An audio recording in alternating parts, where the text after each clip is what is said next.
ज्यादा मैगी खाने से क्या होता है, जानकर आपके रोंगटे खड़े हो जाएंगे। और फिल्मों में कार को बम से कैसे उड़ाया जाता है ये देखकर दंग रह जाएंगे। और जापान के पास उसकी खुद की सेना क्यों नहीं है, और रात में एफिल टावर की फोटो खींचना इलीगल है क्यों, जानने के लिए बने रहिए वीडियो के एंड तक। नंबर 1, मैगी तो आपने कभी न कभी जरूर खाई होगी, और हमारे इंडिया में तो मैगी को लेकर एक अलग ही दीवानगी है। पर क्या आपको पता है कि ज्यादा मैगी खाने से क्या होता है? तो अगर आप भी ज्यादा मैगी खाते हैं तो मैगी आपकी सेहत के लिए बिल्कुल भी सही नहीं है। इससे पेट में दर्द होता है और किसी भी खाने को पचाने में दिक्कत भी होती है। मैगी में बहुत से केमिकल्स पाए जाते हैं जो हमारे शरीर के लिए बिल्कुल भी सही नहीं होते। मैगी में सल्फर भी पाया जाता है जो हमारे शरीर के लिए किसी भी जहर की तरह काम करता है। और रिपोर्ट्स की माने तो मैगी में एक ऐसा केमिकल भी पाया जाता है जिससे थोड़े बहुत चांसेस कैंसर होने तक के होते हैं। और मैगी खाने से सबसे बड़ा नुकसान जो होता है वो है मोटापा। बहुत से ऐसे केसेस देखे जा चुके हैं जिसमें लोग ज्यादा मैगी खाने की वजह से मोटापे का शिकार हो गए हैं। थोड़ा बहुत तो चलता है और थोड़ी बहुत मैगी खाने से कुछ नहीं होता, पर अगर आप हद से ज्यादा मैगी खाएंगे तो फिर आपको बहुत सारी बीमारियों और परेशानियों का सामना करना पड़ सकता है। नंबर 2, यूँ तो आपने एफिल टावर के इंटरनेट पर बहुत सी वीडियोस और फोटोज देखी होंगी जो इंटरनेट पर बहुत भारी मात्रा में मौजूद है। पर क्या आपको पता है कि एफिल टावर की रात में फोटो खींचना इलीगल है और उसके लिए आपको भारी जुर्माना हो सकता है। दिन में एफिल टावर की फोटो खींचने पर कोई पाबंदी नहीं, पर अगर कोई रात में एफिल टावर की फोटो खींचता है तो उस पर केस भी हो सकता है। पर आखिर क्यों रात में एफिल टावर की फोटो खींचना इलीगल है, चलिए बताते हैं। दरअसल एक बार एक आदमी जिसका नाम पेरी था, उसने रात में एफिल टावर की फोटो खींची और पेटेंट करवा ली। जिसके बाद अगर कोई रात में एफिल टावर की फोटो खींचता है तो वो एक तरह का क्राइम होगा, और ये इंसान चाहे तो रात में एफिल टावर की फोटो खींचने वाले इंसान पर केस भी कर सकता है। हालांकि ऐसे ये इंसान किसी पर भी केस नहीं करता, पर अगर ये चाहे तो केस कर सकता है। नंबर 3, क्या आपको पता है कि एक समय पर अमेरिका से पंगा लेने वाले जापान के पास आज खुद की सेना भी नहीं है। पर आखिर क्यों जापान के पास खुद की सेना नहीं है, चलिए जानते हैं इसके पीछे की वजह। दरअसल ये बात वर्ल्ड वॉर 2 की है, जब जापान ने एक आइलैंड पर हमला करके अमेरिका के 200 हवाई जहाज और 80 पाने वाले जहाज बर्बाद कर दिए, जिससे अमेरिकन बौखला गया और बदला लेने के लिए अमेरिका ने जापान के ऊपर 2 परमाणु बम दाग दिए, जिनके बारे में हम सभी जानते हैं। इसके बाद अमेरिका ने जापान पर सरेंडर करने का दबाव बनाना शुरू कर दिया, और जापान को भी समझ में आ गया कि लड़ाई करने से वो कभी भी तरक्की नहीं कर पाएगा। जिसके बाद जापान ने सरेंडर कर दिया और कहा कि वो अपनी सेना तक नहीं रखेगा अगर कोई देश उसकी सुरक्षा करे। जिसके बाद अमेरिका ने खुद ही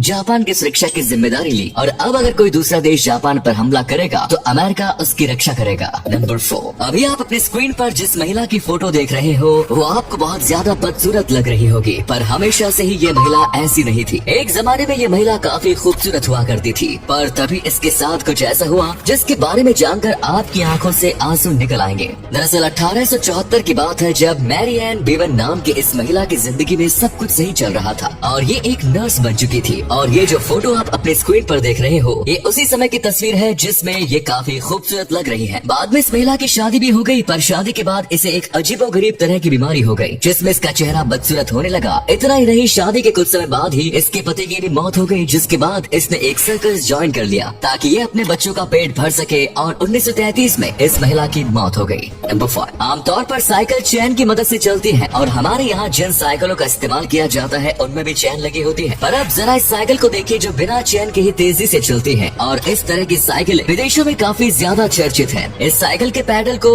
इसके पिछले पहिए में डायरेक्ट ही लगा दिया गया है, और जब कोई इंसान पिछले पहिए में लगे पैडल को घुमाता है तो अगला पहिया खुद ब खुद आगे की ओर बढ़ता है। और ये साइकिल काफी छोटी भी है। शुरुआत में इस साइकिल को चलाने में आपको अजीब सा महसूस होगा, पर एक बार जब इस साइकिल के साथ कोई कंफर्टेबल हो जाता है तब इसे चलाने में काफी मजा आता है, और इस तरह की साइकिलों को डबल स्टीयरिंग कहा जाता है। नंबर 6, इस लड़की को दुनिया की सबसे बड़ी कंपनियों में से एक माइक्रोसॉफ्ट ने 22 लाख रुपए का इनाम दिया, पर क्यों, चलिए जानते हैं। असल में दिल्ली की रहने वाली अदिति सिंह नाम की लड़की पैशन से एक एथिकल हैकर है जो बड़ी बड़ी कंपनियों में बग्स ढूंढकर इनाम कलेक्ट करती रहती है। और ऐसा ही कुछ समय पहले इसने माइक्रोसॉफ्ट कंपनी में एक बग ढूंढ कर किया। इस लड़की ने माइक्रोसॉफ्ट कंपनी के एज़्योर क्लाउड में एक बहुत ही सीरियस बग ढूंढ निकाला, जिसकी मदद से कोई भी साइबर हैकर कंपनी के इंटरनल सिस्टम में पहुंचकर इंफॉर्मेशन को होल्ड कर सकता था। जब अदिति को इस बग के बारे में पता चला तो उन्होंने तुरंत मेल करके माइक्रोसॉफ्ट कंपनी को इस बारे में बताया, जिसके बाद खुश होकर माइक्रोसॉफ्ट कंपनी ने इन्हें 22 लाख रुपए का इनाम दिया। नंबर 7, दोस्तों आपने भारतीय सैनिक को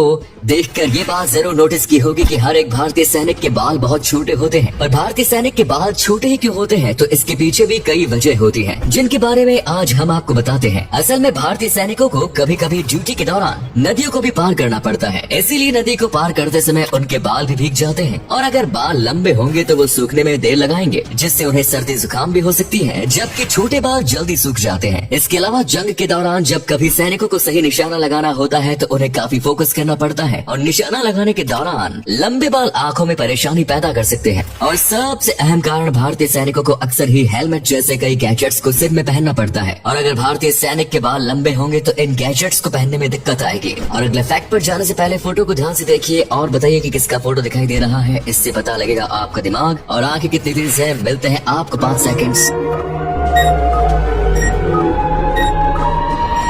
नंबर 8। आज के जमाने में बॉलीवुड फिल्मों में कारों का ब्लास्ट होना और उनका उड़ना एक आम सी बात हो गई है, और हमें लगभग हर एक बॉलीवुड फिल्म में इस तरह के सीन्स देखने को मिल जाते हैं। पर क्या आपको पता है कि फिल्मों में कार को ब्लास्ट करने वाले सीन्स असली होते ही नहीं है, बल्कि इन सीन्स को शूट करने के लिए नकली कारों का इस्तेमाल किया जाता है, क्योंकि कुछ सेकंड्स के सीन को शूट करने के लिए असली कारों का इस्तेमाल कर पाना तो लगभग नामुमकिन है। इस तरह के सीन्स को शूट करने के लिए छोटे खिलौने वाले कारों का इस्तेमाल किया जाता है, और इन्हें ग्रीन स्क्रीन में शूट करके बाद में VFX की मदद से कुछ इस तरह का दिखाया जाता है, जिन्हें देखकर हमें ऐसा लगता है कि असल में ये कारें ब्लास्ट हो रही हैं, और इस तरह से फिल्मों में हमें उल्लू बना दिया जाता है।